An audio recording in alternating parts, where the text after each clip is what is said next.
Bună seara tuturor! Că am început să ne adunăm. Voi da drumul prezentării și cine va dori să mai intre, va prinde informațiile cumva pe parcurs sau va urmări chiar și înregistrarea. Bine ați venit și vă mulțumesc că sunteți alături de mine. După cum ați văzut, în această seară vom vorbi despre provocările cavității bucale. Este un subiect, cel puțin pentru mine, de mare interes. Asta pentru că această provocare sau aceste afecțiuni nu ține cont de vârstă. Și asta pentru că am foarte multe experiențe în această direcție. Echipa Dăruim Renaștere organizează lună de lună astfel de evenimente, iar la sugestia dumneavoastră, acest subiect, iată că am căutat cumva cele mai bune informații să le aducem în fața dumneavoastră pentru a reuși cumva să analizăm și să echilibrăm și această parte a corpului nostru. Provocările cavității bucale. Ce este cavitatea bucală? Este gura, da, orificiul sau segmentul inițial cranial al tubului digestiv la mamifere și la om, fiind o deschidere a corpului care este delimitată lateral de obraj, superior de palat și inferior de planșeul bucal. Menținerea unei igiene corporale nu constă doar în curățarea corpului, ci și a cavității bucale.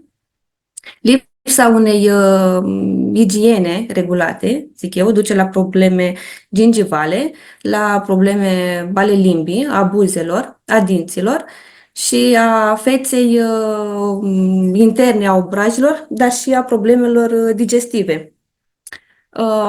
Principalele afecțiuni ale cavității bucale sunt buzele crăpate, respirația urât-mirositoare, afte bucale, herpes, carii dentare, gingivita, modificări ale gustului și lista poate continua, cum ar fi stomatita sau paradontoza.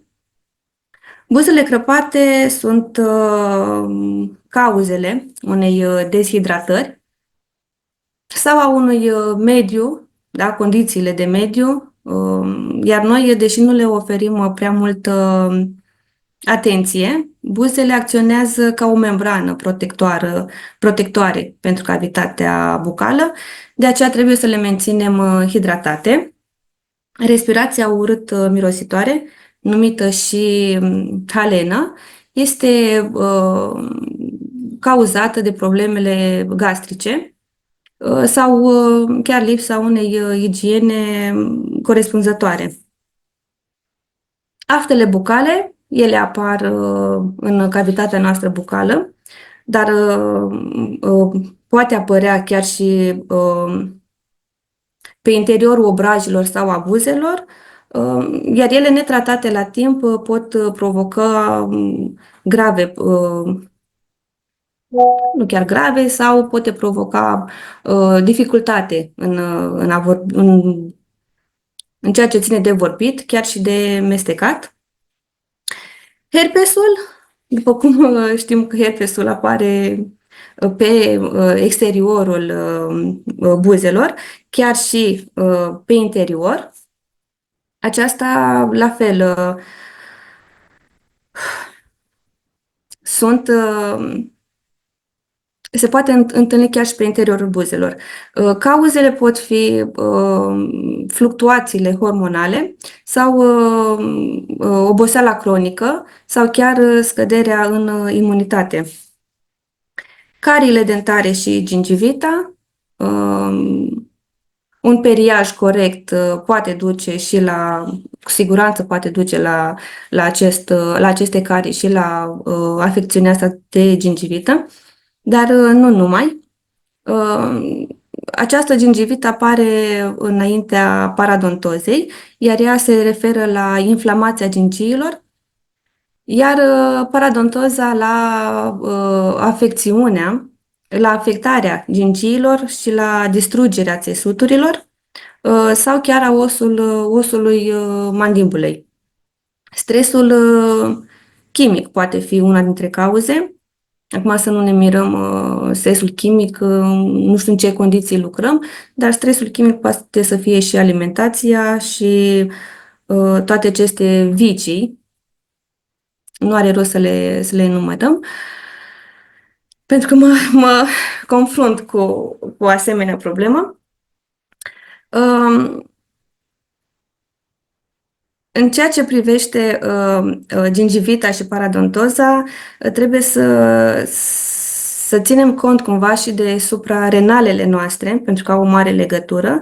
Atunci când noi ne forjăm suprarenalele, ele încep să secrete hormoni al stresului, adică adrenalina, da, și cortizolul, ceea ce ele intră cumva în fluxul nostru sanguin și merg către toate țesuturile noastre.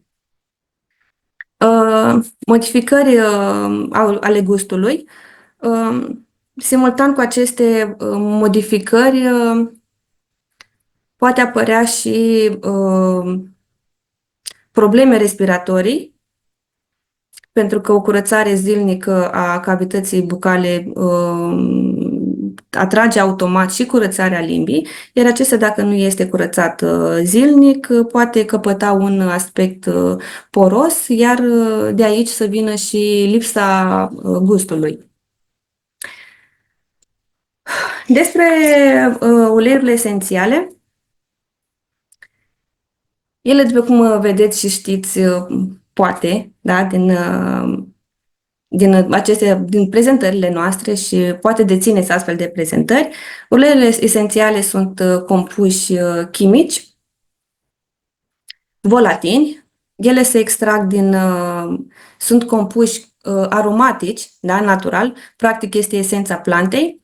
Uleiurile acestea se extrag din rădăcini, din tulpini, din scoarță, din rășină, din flori și petale, din frunze, din coaja fructelor și din semințe. Ele se extrag prin diferite metode, prin destilarea la aburi, prin presarea la rece.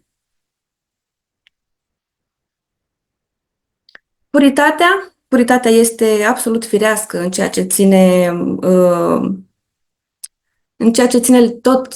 tot ce ține de doTERRA. doTERRA pune preț foarte mult pe puritatea produselor. Aceste uleiuri sunt pure și potente.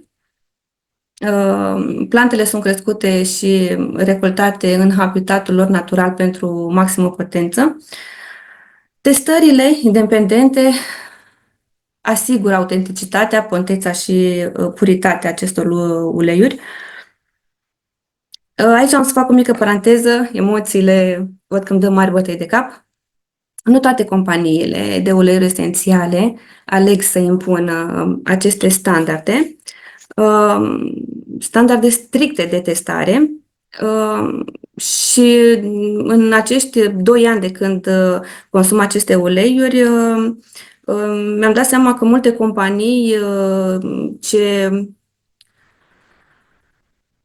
ce spun că sunt sau produc uleiuri esențiale, de fapt ei omit foarte mulți pași importanți. Asta pentru a economisi probabil și timp și, nu știu, pe plan financiar. Asta zic pentru că am făcut comparație în mai multe uleiuri de la mai multe firme și atunci mi-am dat seama că, da, potența nu este aceeași. Cantitatea necesară pentru a obține un ulei pur de lemon este nevoie de 45 de lămâi organice. Aveam la îndemână o mandarină să vă arăt cumva când desfacem o portocală, o lămâie, să facem cumva diferența între uleiul pur și sucul citric din fruct. Aici mai sus, nu? Am trecut. Era în partea cealaltă. Acești săculeți, dacă îi puteți vedea la mentă, acești săculeți, aici de fapt se ține uleiul esențial de uleiuri. Aici este o mentă. La fel se practică și cu portocala și în general cu toate citricele. Pentru o lavandă, pentru 15 ml de lavandă, avem nevoie de 13 kg 600 de floare proaspăt culeasă. Pentru mentă, iată că am vorbit și am arătat și pe mentă, avem nevoie de 1 kg 400. Trandafirul, care pe mine mă încântă și mă uimește cu toate informațiile și cu toate beneficiile lui, avem nevoie de 4 tone de petale pentru a obține o sticluță de 5 ml de ulei pur, 34 de kilograme de rășină pentru 15 ml de ulei de mir,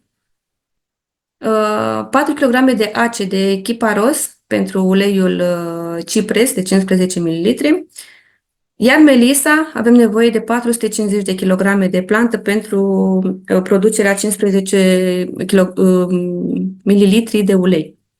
Sunt mai puternice, uleiul în esență este mai puternic decât planta însăși.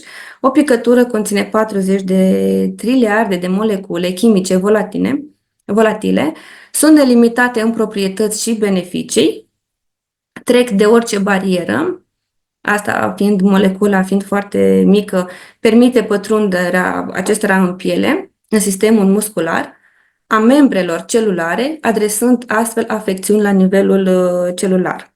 Ele sunt versatile. În fiecare ulei esențial se găsește de la 1 la 1000 de compuși diferiți, cu identități chimice diferite. Uleiurile esențiale susțin emoțiile și starea de spirit, pătrund până la sistemul limbic al creierului, unde trăiesc emoțiile noastre, contribuind la vindecarea noastră. Și aici mi-aduc aminte de un exercițiu făcut de Simona, când ne punea pur și simplu o picătură de portocală și emoțiile noastre ieșeau cumva la suprafață și cu toții ne gândeam la sărbătorile de iarnă, da? La Crăciun. Acolo sunt toate amintirile noastre și din copilărie chiar. Uleiurile susțin autovindecarea. Ele vor susține masiv mecanismele firești de autovindecare cu care suntem înzestrați fiecare. Aceste uleiuri mai refac și o bună funcționare a corpului, cresc nivelul energetic în corp, echilibrează, armonizează și păstrează curățenia. Ele mențin sănătatea, vitalitatea și homeostazia organismului. Aici am așezat așa frumos produsele care ne pot susține sănătatea bucală, că despre asta este vorba în această seară. Despre buzele deshidratate și uscate, m-am gândit să vă arăt produsele, nu știu, cu care eu îmi îndulcesc buzele și le hidratez. Este balsamul, cele 3 sortimente de balsam. Pasta de dinți On Guard, sunt cele 2 paste, Supermint, care conține mentă de-a noastră, menta japoneză și bergamotul, da, și spearmint, ăsta l-am omis, pasta de dinți On Guard, scorțișoară, cuișoare, portocale, eucalipt, rozmarin, mentă, smirnă și wintergreen, apa de gură On Guard și am pus și uleiul de cocos cu care eu practic oil pulling, pentru că despre el este vorba astăzi. În chat v-a pus colega mea Alina și un chestionar pentru mostre, pentru cei care nu au folosit uleiurile esențiale și vor să încerce această tehnică, nu trebuie decât să completați chestionarul de acolo. Cele 4 uleiuri care se oferă pentru această tehnică este copaiba. Copaiba mai este numit și copacul vieții. Uleiul de copaiba poate ajuta la ameliorarea durerilor, inclusiv a celor asociate cu artrita, Aceasta poate fi utilizat pentru a trata o varietate de infecții, inclusiv infecții ale vezicii urinare, gonoree și infecții ale gâtului. Este un instrument excelent pentru procesul de vindecare în multe situații, suport pentru îmbunătățirea elasticității pielii, stimulează producția de colagen și elastină, suport hidratant, zone sensibile, cum ar fi ridurile. Pentru acne, stimulează reînnoirea celulară, tensiunea la nivelul capului, îmbunătățește somnul, susține sistemul cardiovascular, circulator, nervos, digestiv, respirator, reproducător, tegumentar, tracto-urinar, genital și osos, sprijin în durerile dentare și îngrijirea zilnică a cavității bucale, erupții dentare și lista continuă.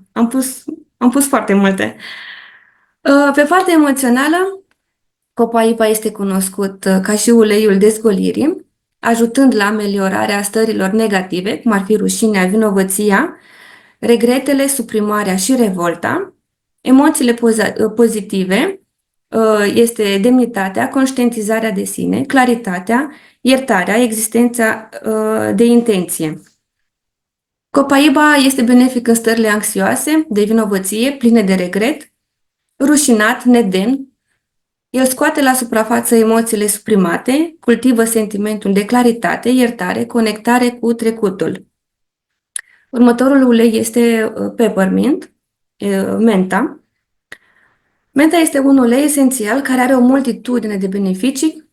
Este unul dintre cele mai versatile uleiuri. El poate fi folosit în inflamații, în arsuri la stomac, artrită, burfeuri, circulație, crampe menstruale, disconfort articular și muscular, dureri de cap, dureri de stomac, febră, gastrită, gută, indigestie, memorie, oboseală, probleme ale ficatului, probleme respiratorii, sinuzită, tusă convulsivă, sindromul colonului iritabil.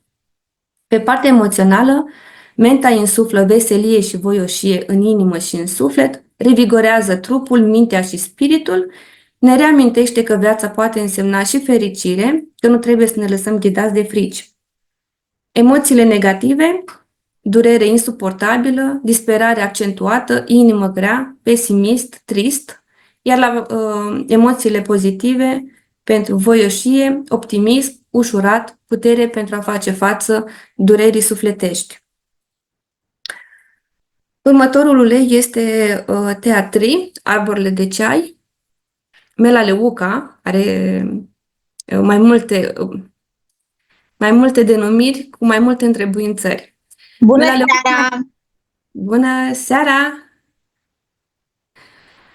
Melaleuca este cel mai bine cunoscut pentru proprietățile sale de purificare. A fost recunoscut mult timp pentru efectele sale de curățare și de întinerire asupra pielii, calmează și iritațiile minore ale pielii, susținând un ten neted și sănătos. Atunci când este difuzat, uleiul de melaleuca ajută la purificarea și împrospătarea aerului, iar folosit intern, atunci când amenințările sezoniere și de mediu sunt înalte, protejează împotriva acestora, susținând sănătatea funcției imunitare. Uleiul de arbore de ceai conține peste 100 de compuși activi care îi conferă proprietăți antifugnice, antiinflamatorii și antivirale. Poate fi util în caz de acnee, alergie la mucegai, alergii în general, bronșită, candida, conjunctivită, curăță și regenerează pielea, dureri de urechi, enzeme, furunguri, gripă, herpes, infecții fungice, infecții ale tractului urinar, mușcături de insecte, rinite, sinuzită. Este un bun stimulant imunitar pentru tuse. Susține sistemele corpului cardiovascular, imunitar, respirator, nervos, tegumentar și urinar. Pe partea emoțională, melaleuca este cunoscută pentru capacitatea sa de a curăța bagajul energetic, fiind un aliat de nădejde, în mod special în cazul relațiilor parazitare codependente. Emoțiile negative ajută relațiile parazitare de codependență, limite slab definite, lipsa de voință, sleit de puteri, toxicitate emoțională și neputință. Proprietățile pozitive, limite energetice bine definite, relații sănătoase și bazate pe respect. Onguardul, amestec pentru protecție. Este bun pentru imunitate. Compoziția sa de portocale sălbatică, cuișoare, scorțișoară, eucalipt și rozmarin are efect energizant și revitalizant, fiind unul dintre cele mai populare amestecuri de uleiuri esențiale. On Guard este un produs indispensabil datorită beneficiilor incredibile pe care le oferă. Beneficiile sprijină funcția respiratorie și imunitară, ajutând în perioadele reci ale anului, întărește organismul sprijinind toate sistemele sale, sprijină capacitatea antioxidantă a corpului, îmbunătățește circulația sanguină, util pentru igiena orală și provocările de sănătate la acest nivel, emoțiile negative, atacat, neocrotit, vulnerabil, control manipulat, predispus la obligația sa de a se conforma. Emoțiile pozitive, limite sănătoase, ocrotit, capabil, integru, independent, consolidat și întărit. Tehnica mult așteptată și adorată, cel puțin de mine, oil pulling. Sănătatea cavității bucale depinde și de tine și de alegerile tale. Oil pulling este o metodă veche de mii de ani, în care se utilizează substanțe naturale, cum ar fi uleiul de cocos, uleiul de măsline, de migdale. Am cățelul lângă mine. Această tehnică ajută pentru curățarea și detoxifierea gingiilor și a dinților, având și efect de albire. Ideea de bază este că uleiul este utilizat pentru clătirea gurii în fiecare zi, astfel îmbunătățindu-se sănătatea orală și cea generală. Uleiurile, da, cele esențiale împreună cu uleiul de cocos, este capabil să disloce tartrul dentar și să îndepărteze toxinele fără a afecta negativ dinții sau gingiile, deoarece bacteriile pot intra în circuitul sanguin al organismului la nivelul gurii. O sănătate orală bună va influența benefic și starea generală a organismului. Ea este o metodă sigură și naturală, fără efecte secundare, care nu necesită un efort financiar prea mare. Alte beneficii pe care le putem obține prin această metodă este reducerea plăcii bacteriene, reducerea congestiei sinusurilor, ajută la funcționarea normală a rinichilor și a ficatului și reduce inflamațiile din corp. Aici am pus ca și un ajutor, da, venit din interiorul nostru, pe lângă alimentația, da, și renunțarea la alte vicii, eu recomand și Bon Nutrient pentru întărirea sistemului osos și pachetul LLV, un aport optim de vitamine, regenerare, restructurare și detoxifiere. Protocolul campaniei, pentru cei care nu, la modul cel mai serios, care nu au folosit uleiurile esențiale, nu știu nimic despre ele, chiar îi rog să completeze chestionarul, da, pus de Alina în chat, pentru a putea primi cele 20 de picături de uleiuri. Veți primi un recipient, să văd unde e camera, aici, unde e? Ăsta e, un recipient cu 20 de picături de uleiuri, vor fi 5 de On Guard, 5 de melaleuca, 5 de mentă și 5 de copaiba, pentru a face această practică și veți mai primi și o mostră de pastă de dinți, este On Guard. Tehnica pe care eu o susțin și cu care am venit în seara asta către dumneavoastră este să luați o linguriță, nici prea mult, o linguriță de ulei de cocos și să puneți câte două, trei picături din acest amestec și pur și simplu să-l țineți în gură preț de 20 de minute, nu mai mult. Cam așa este, între 15 și 20 de minute pentru a vedea îmbunătățirile acestei tehnici. Da? Nu trebuie decât să fiți, să stați confortabil și să țineți în gură, să aveți cumva mișcări lente, o clătire a gurii. După cele 20 de minute să aruncați surplusul la un coș de gunoi, pentru că acolo sunt foarte multe toxine. Practica asta eu o folosesc dimineața, imediat cum am trezit, atunci o practic, apoi încep cu periajul normal. Da? Ar trebui cumva o dată pe zi, acest protocol noi vă trimitem pentru 5 zile. Uh, După astea, după primele 2-3 zile deja se văd îmbunătățiri, sau cel puțin eu așa am văzut. După câteva zile am văzut îmbunătățirile. Um, și mult nu mai am. Aici. Ultimul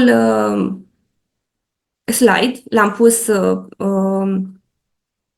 pentru cei care își doresc să devină membru sau să-și cumpere, să-și achiziționeze aceste produse.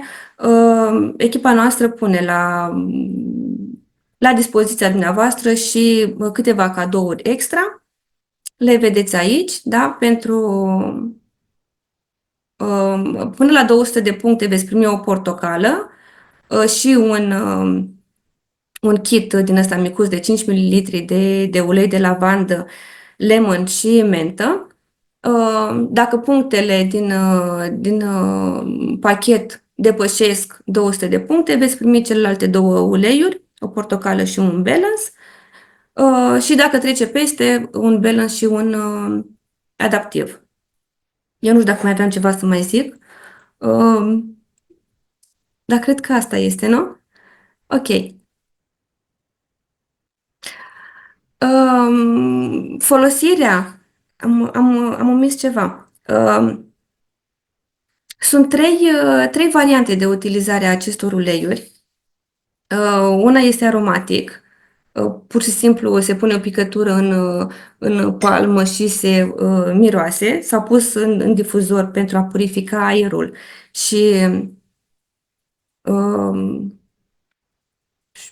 îl pui în palmă și îl inhalezi. Și te simți îți desfundă toate simțurile. A doua variantă este topic, da? Se pune pe piele prin masarea, da? Prin aplicarea stratificată. Sunt câteva simfonii și prin luat intern. Luat intern, proprietățile acestor uleiuri sunt cumva 100% din toate beneficiile acestora. Îmi cer scuze, atât de multe emoții încât m-am bălbuit toată. Porniți-vă camerele și haideți să vorbim cum stăm cu această practică. Experiențe am foarte multe. În ceea ce privește 20 de minute, da, 20 de minute. În 20 de minute, la început, recunosc, când am început să fac această practică, mai mult de 5 minute n-am putut să o țin. N-am putut să țin și să-mi continui această practică, dar cu timpul, da, de la 5 minute m-am dus în 10, de la 10 m-am dus în 15 și am ajuns la 20 de minute. Beneficiile sunt extraordinar de vizibile. Eu am foarte multe experiențe pe această parte, de la, nu știu, copiii, da, cu tot felul de inflamații, cu scoaterea unor măsăluțe. Și atunci am aplicat aceste uleiuri, mai ales Onguardo și Copaiba, care sunt fantastice pentru copiii mai mici de 6 ani. Pentru ameliorarea durerilor de aparatul dentar, la fel am pus Copaiba și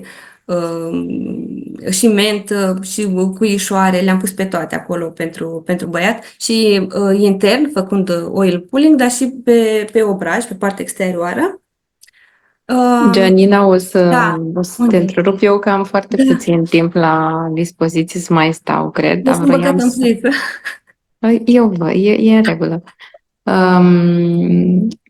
Susțin ceea ce ai spus tu. Uite, pe mine oil pulling m-a ajutat în următoarea situație. Pe marginea dinților, pe marginea superioară a dinților, la mine a început o depigmentare, efectiv. Dinții se făceau mai albi, medicii mi-au spus că lucrul ăsta nu se poate corecta cu absolut nimic. Eu la stomatolog e singurul medic la care încă merg.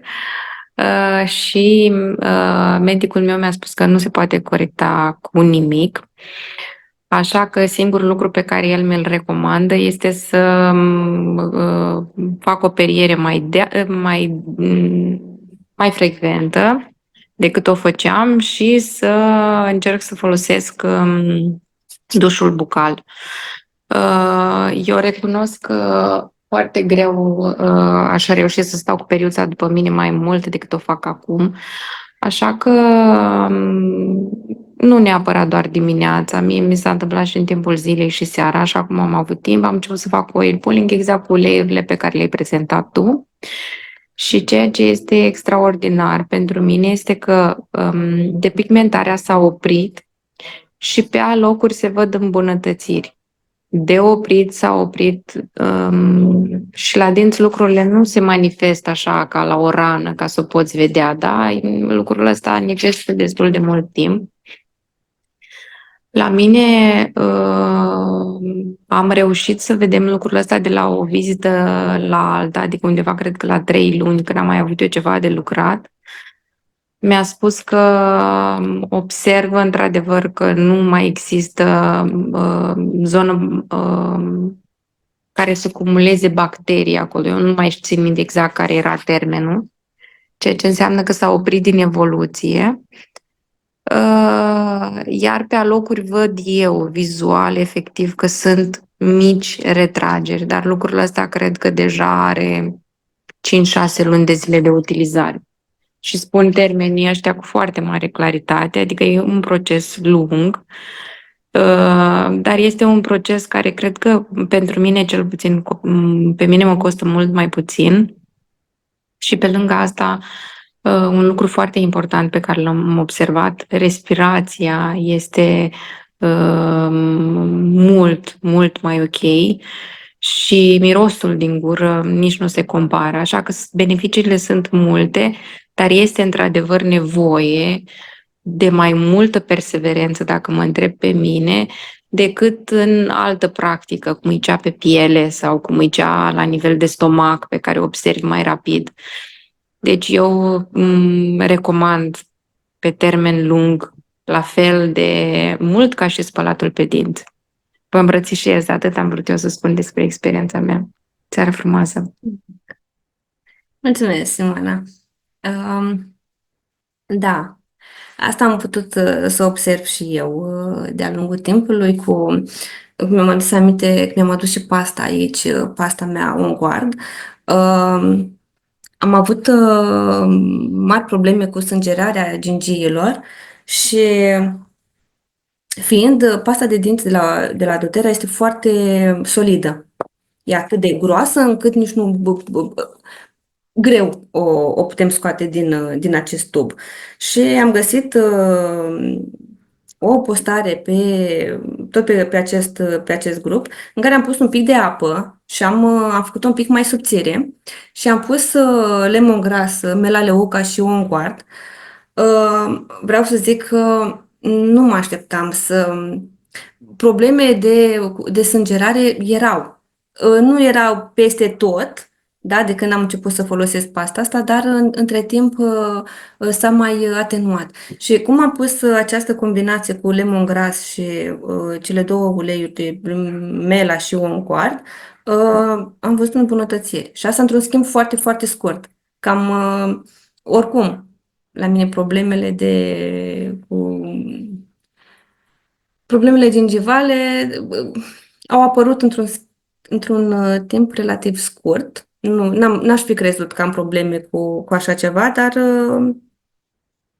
dar da, și tehnica văd că am beneficii pentru că este și doamna doctor stomatolog, că și eu, Simona, dacă mai ești pe aici, tot e singura la care mai merg. A văzut îmbunătățiri și ea mi-a pus un diagnostic acum vreo 4 luni de gingivită. Probabil că de asta m-a și atras acest subiect cu cavitatea bucală, pentru că gingivita este primul semn că te apropii cu pași repezi de paradontoză. Și mi s-a spus că aș avea gingiile mult prea retrase, asta se întâmpla acum 4 luni. Și când am revenit la dumnea ei, mi-a zis că se vede o îmbunătățire extraordinară. Experiențe cu alte tipuri de uleiuri și chiar și cu crema Deep Blue am avut-o acum 2 săptămâni, 3 săptămâni sunt, când am avut două extracții de măsele de minte și nu zic, a doua zi eu am mâncat costiță. Adică atât de bine m-am simțit cu două extracții încât am mâncat bun, da. Dacă vrea cineva să ne spună, nu știu, dacă are vreo întrebare sau vreo experiență de acest gen? Bună seara, uite, Janina, dacă îmi permiți, o să vreau eu să adaug o experiență de-a mea și a mai funcționat pe lângă uleiurile pe care tu le-ai prezentat și să le spunem oamenilor că nu există un ulei pentru ceva, pentru că ele sunt versatile și poți folosi și pentru nas, și pentru durere, și pentru dinți, de multe ori același ulei. Eu foloseam Metapower, care e un amestec creat pentru metabolism, pentru o digestie mai bună și aveam niște biluțe, se găsesc pe shop-ul doTERRA, niște bulinuțe așa micuțe pe care să le porți în poșetă, care conțin ulei din amestecul Metapower. Și mi s-a ciubit o măsea care era cariată și nu am rezolvat în timp util. S-a ciobit și efectiv mă durea pentru că nervul era inflamat acolo după ce ea s-a rupt. Eram pe stradă, ieșisem la o plimbare și nu aveam la mine decât acele biluțe de Metapower și am luat o biluță din aceea, pur și simplu am pus-o în măsea și am strâns ca să se fisureze biluța. A intrat ulei în măsea și mi-a amorțit instant. Acel amestec, printre multe uleiuri, conține și scorțișoară.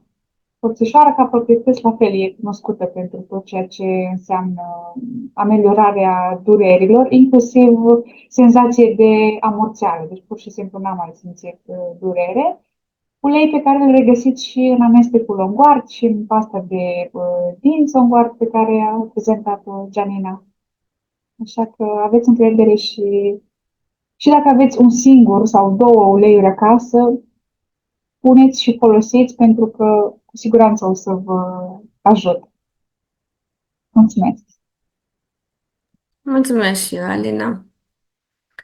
Ok, dacă nu sunt întrebări, Janina, Alina, vreau să spun și da. o experiență aici.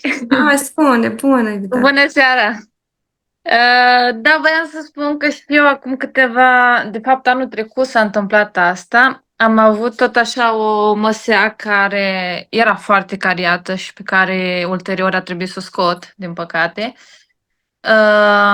Și la medic nu reușeam să mă duc în timpul în care mă durea, că practic a început să mă doară ziua, am zis lasă că trece, că mai dădea așa când și când.